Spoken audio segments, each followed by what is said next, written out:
یوسف علیہ الصلوۃ والسلام نے جب اپنے بھائیوں سے اپنا تعارف پیش کیا تو کہنے لگے کہ انا یوسف و ھذا اخی، میں ہوں یوسف اور یہ میرا بھائی ہے۔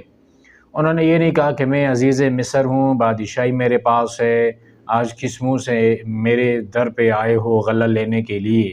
یہ اس وقت کی بات ہے کہ جب یوسف علیہ السلام کے بھائی غلہ لینے کے لیے مصر کے اندر اس یوسف علیہ السلام کے پاس پہنچے اور اپنی حالت زار بیان کی کہ ہمارے پاس جو ہے کھانے پینے کا جو سامان ہے وہ ختم ہے، ہمیں تو کھانے پینے کا سامان دیجئے اور پھر ہمارے اوپر کچھ مہربانی بھی کیجئے۔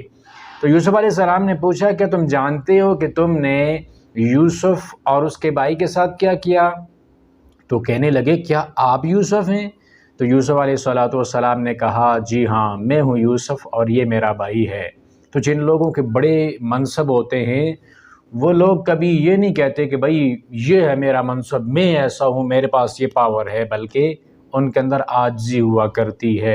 اور جتنی انسان عاجزی اختیار کرتا ہے اللہ اس کو اتنی زیادہ عزتیں عطا کرتا ہے۔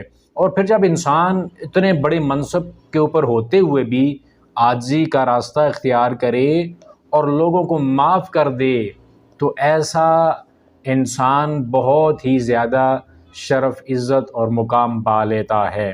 ہمارے ہاں تو جو ہے وہ ہر جگہ پہ آپ دیکھتے ہیں گاڑیوں کے اوپر بھی پیچھے لکھا ہوا آتا ہے میں ہائی کورٹ کا ایڈوکیٹ ہوں۔ ایڈوکیٹ تو چلو بڑی بات ہے، اس کے ساتھ جو پی اے ہوتا ہے وہ بھی اپنی اس موٹر سائیکل پہ لکھتا ہے۔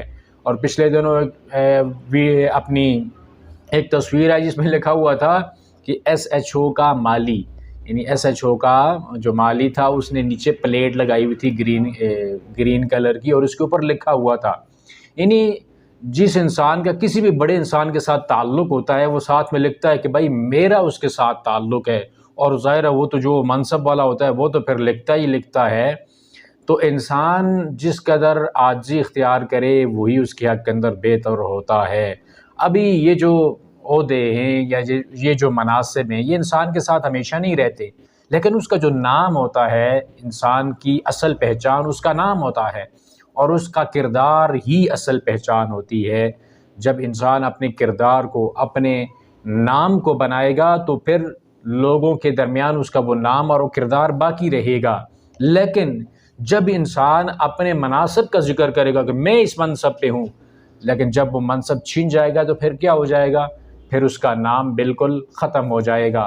ہمارے یہاں اکثر جو ہے یہ مناصب کی جنگ ہوتی ہے کہ میں اس منصب پہ ہوں، میرے پاس یہ پاور ہے، میرے پاس یہ سیٹ ہے۔ جب چھنتی ہے تو لوگ ان کا ذکر بھی نہیں کرتے، لیکن جو ان مناصب پہ رہتے ہوئے اپنا فرض نبھاتے ہیں، لوگوں کی خدمت کرتے ہیں، تو لوگ بعد کے اندر ان کا نام یاد رکھتے ہیں۔ تو اپنے نام کی پہچان بنائیے، اپنے عہدے کی، منصب کی پہچان لوگوں کے سامنے نہ بنائیے۔